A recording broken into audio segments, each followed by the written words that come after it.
penertiban odol. Semangatnya adalah kebijakan zero odol bisa berlaku efektif mulai 1 Januari 2027.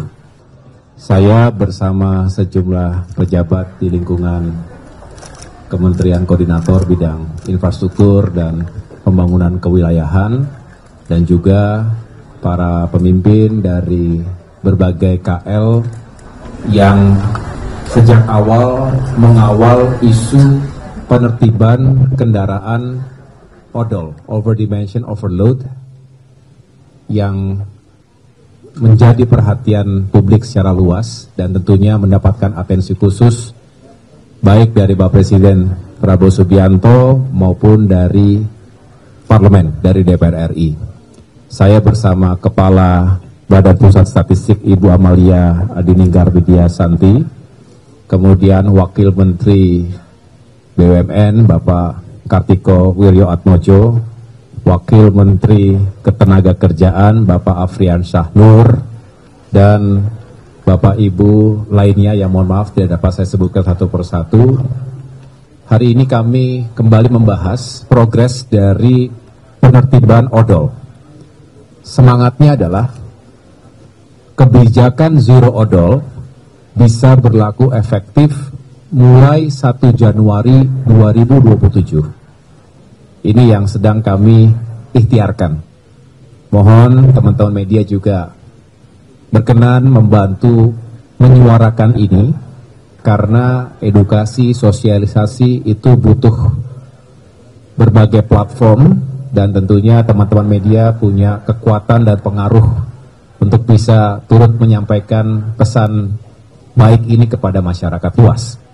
Mengapa saya sampaikan ini perlu didukung? Karena realitasnya sudah sekian lama, bisa dikatakan belasan tahun, pemerintah, semua stakeholder berupaya untuk menghadirkan solusi yang lebih permanen. Bisa dikatakan seringkali menemui kebuntuan di sana-sini. Oleh karena itu, bismillah kami mencoba kembali mengikhtiarkan berbagai upaya, terutama melalui sinergi dan kolaborasi yang semakin efektif.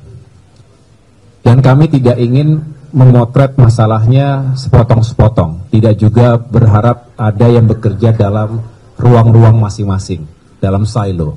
Di sini kita lebur,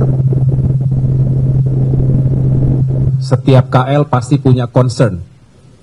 Ada yang menitik beratkan pada dampak ekonomi misalnya, jika odol ditertibkan.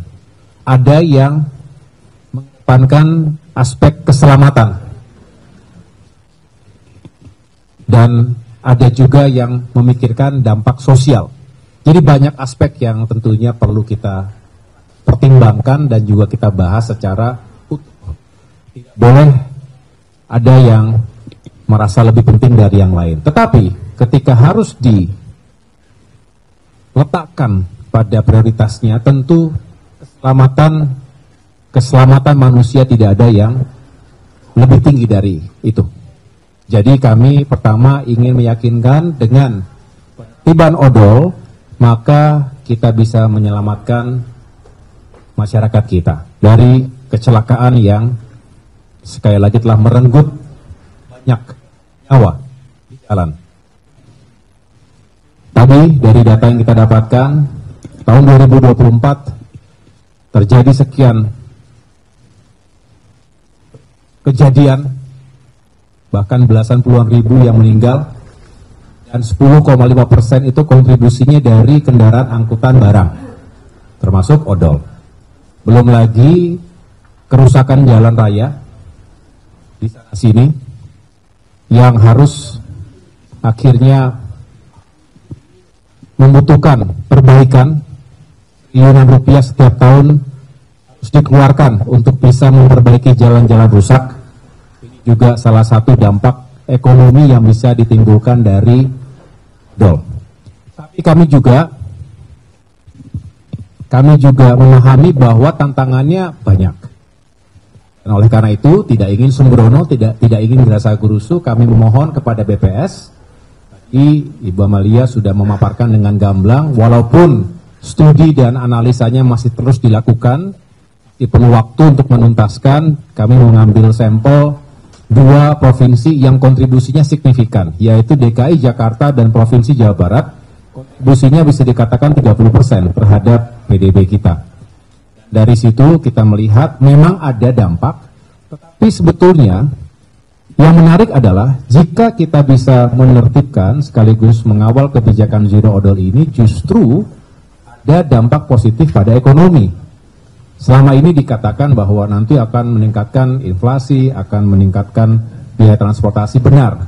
Tetapi itu tidak utuh kalau hanya dikatakan hanya akan berdampak negatif pada ekonomi. Justru dengan kebijakan yang tepat sasaran, kita ingin menormalisasi kendaraan, dan kita potret ada potensi reinvestasi terkait dengan transportasi angkutan barang ini, dan jika itu diletakkan atau dikembalikan untuk menggerakkan industri dalam negeri, justru akan menghadirkan potensi yang sangat signifikan, dan ini akan berdampak positif pada pembukaan lapangan pekerjaan, bergeraknya UMKM, dan lain sebagainya. Jadi banyak hal dampak yang sebetulnya secara ekonomi juga positif. Secara sosial juga demikian, kita berharap ini juga bisa menghadirkan sesuatu yang positif, dan pada akhirnya kembali tadi kami bicarakan bagaimana harus ada insentif maupun disinsentif bagi siapapun yang menjalankan atau sebaliknya yang melanggar aturan yang nanti akan ditetapkan secara tegas dan berlaku untuk semua. Jadi law enforcement itu penting, tetapi tidak selalu kita kedepankan, karena yang pertama harus kita lakukan adalah sosialisasinya, edukasinya secara preventif, termasuk juga memberikan insentif dan disinsentif tadi, baru pada akhirnya ada law enforcement yang harus dilakukan. Sekali lagi, kita tidak ingin ada siapapun yang menjadi korban kecelakaan akibat odol dan kerugian-kerugian lainnya. Rasa itu yang dapat saya sampaikan. Apakah nanti sebelum pemberlakuan 1 Januari 2020 itu ada rangkaian uji coba dulu, Pak? Ya, nanti akan ada secara bertahap yang akan dijelaskan pada saatnya. Yang jelas kami masih dalam tahap menyempurnakan berbagai skema, ya, skema agar sekali lagi tidak hanya menertibkan tapi tanpa solusi yang berkelanjutan, tanpa solusi yang komprehensif. Tadi makanya dari Kementerian Perindustrian, Kementerian Perdagangan, Kementerian BUMN, lain juga tadi ada Kementerian Tenaga Kerja, Kemdagri, termasuk dari Bappenas, semuanya curahkan gagasannya, ya. Tetapi kita nanti akan benar-benar mengambil kebijakan atau keputusan yang paling baik yang bisa kita hadirkan, termasuk nanti didahului dengan sejumlah trial, ya, uji coba di sejumlah lokasi, ada pilot project dan lain sebagainya akan kita jelaskan kemudian.